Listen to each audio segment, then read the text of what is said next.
everybody. Just to give background before I start talking, because it'll go pretty, I guess, technical and really more systems-based. I'm an artist by trade. I was a fine art major at Michigan State University. Before I went to Portfolio Center, I had a double major in fine art and advertising. So I kind of knew I wanted to do both things.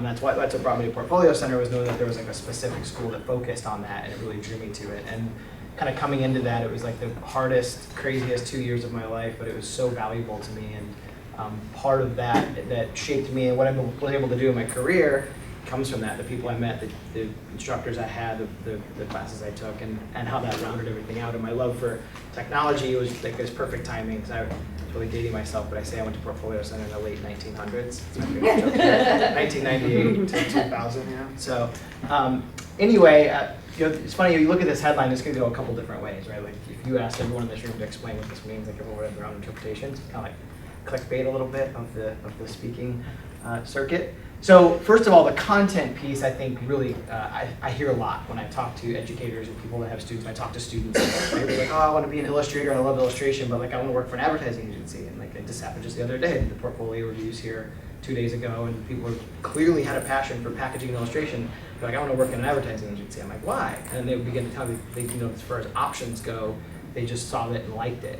And really content becomes this word of like, oh, your stuff can become content.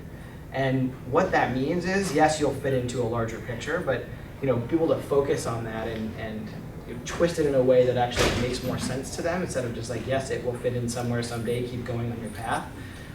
That's where the system part comes in. And so the bridge, I think, is this movement of content marketing that everyone keeps hearing about. And content marketing is producing a lot of content, a lot of video, just constantly pumping stuff out, not asking much in return.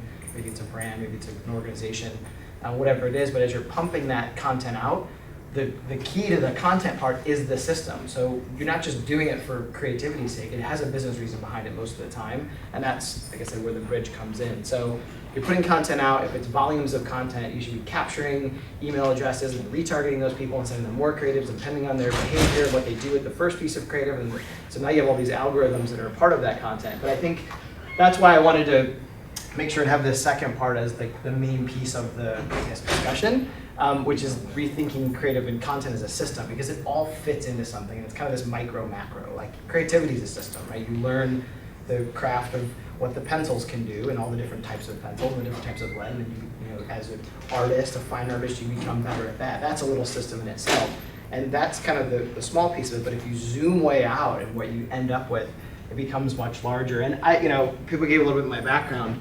And my company, Atomized, this slide looked better when I made it on a screen. It's a little smaller, but I sit in a really interesting place right now with the company I started called Atomized, and it's marketing technology. And we sit between all these players. So the brands, the publishers, the platforms like Facebook and Instagram and Twitter and agencies and other marketing technology. We don't compete with any of them. So I consider myself friendly with each one of those, which, you know, it's unique because when I was in the agency world, like, you know, it's like you're kind of competing against other agencies, and when you have brands, you only have one brand from each category, because otherwise it's conflict of interest. The good news is we get to work with multiples of those. And then, you know, the publishers and the platforms, you know, when I was at Facebook, it's like my life was Facebook marketing, was the evolution of the news feed and the Instagram feed and the algorithms and how to market in the feeds. But now kind of backing all the way out, I have a broader view of what's going on, but I never forget my days as a student. Like, that was such an important time in my life. I can picture it right now, how I felt every day for those 2 years. And it's something I love to keep with me and keep me grounded. But the reason we're called Atomized is because now, you know, well, 5 to 10 years ago, 20 years ago, whatever, advertising was, you know, you do a print ad and a video for TV, like that's what your deliverables were. Now, you know, in my time at Moxie, when I guess 2002 is when I got there, we were doing banners and microsites. Like that was our thing. Like, oh, they're the agency that does the banners and the microsites all day. They're the digital guys. So 2 things happened very quickly. One was we got a lot of clients because no one else wanted to do the digital work. And 2, there was this explosion of content, branded entertainment, connected digital signage, social, mobile, and pretty soon we were creating thousands of pieces of content, and we started to be able to make moves on, we were presenting 6 videos and 10 videos and 50 videos for every 1 or 2 that the traditional agency was producing. And so, you know, our craft got better very quickly, but the content, understanding the system and how those went into the media plays was a really important piece of it.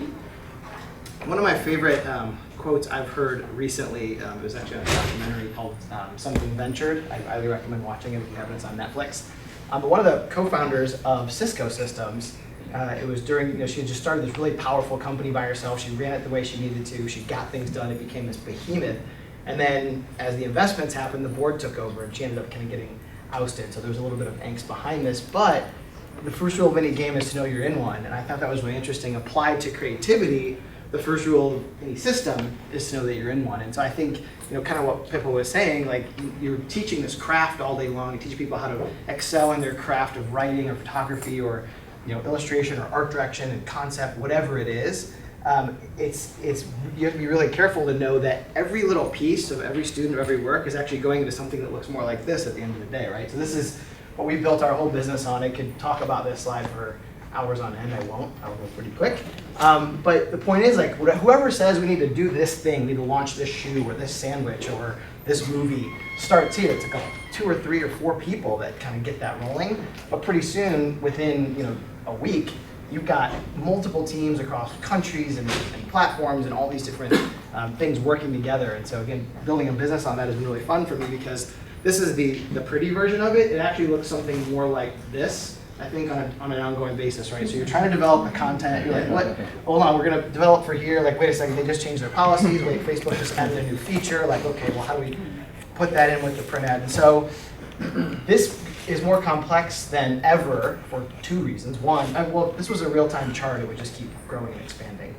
But I think the main reason is, and again, to date myself, when Friendster came out, I love Friendster. How many people use Friendster? Not very many.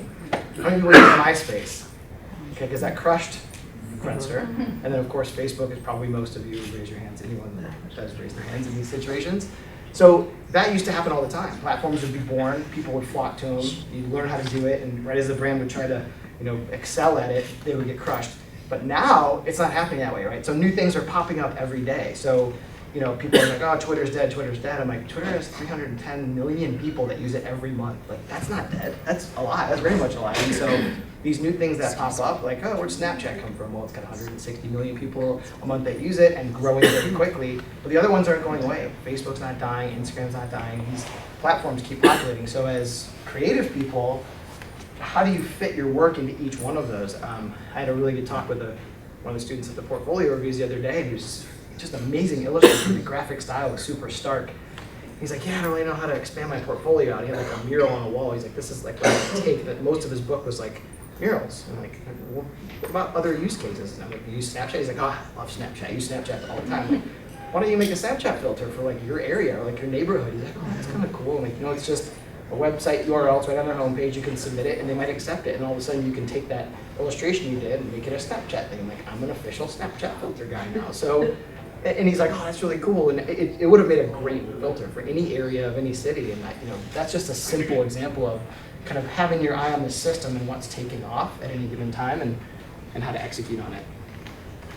More of I think a micro view of a system that I give an example. So when you're sending your creative out to the world, let's say you're putting a marketing campaign out that has these 7 different verticals in it, and the white pieces would be your piece of creative that kind of fits in, and those are the competitors of the news feeds or the pages of a digital magazine or whatever.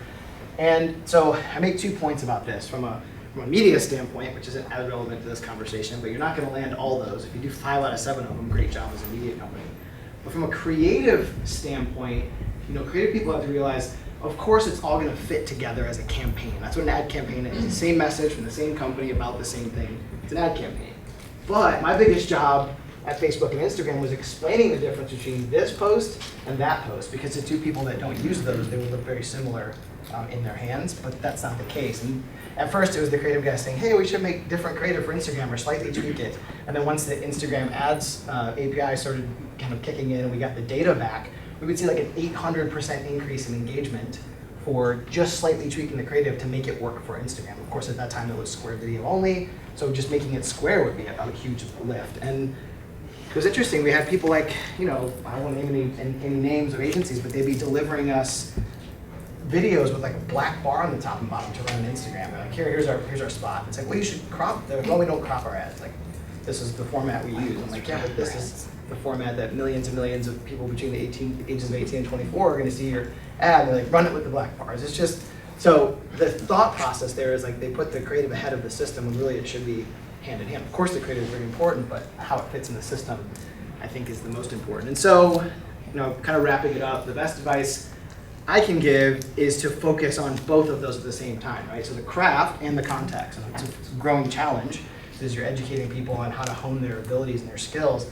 Don't think like where it fits in. I mean, I don't know why I chose this. Like I don't know why I chose this image, but this was like, each one of these capsules would be like your work and your project and like your book and what you're working on. It's so important and precious, but it's like you have to be hammered over the head and be like, look, you're one of many in the world.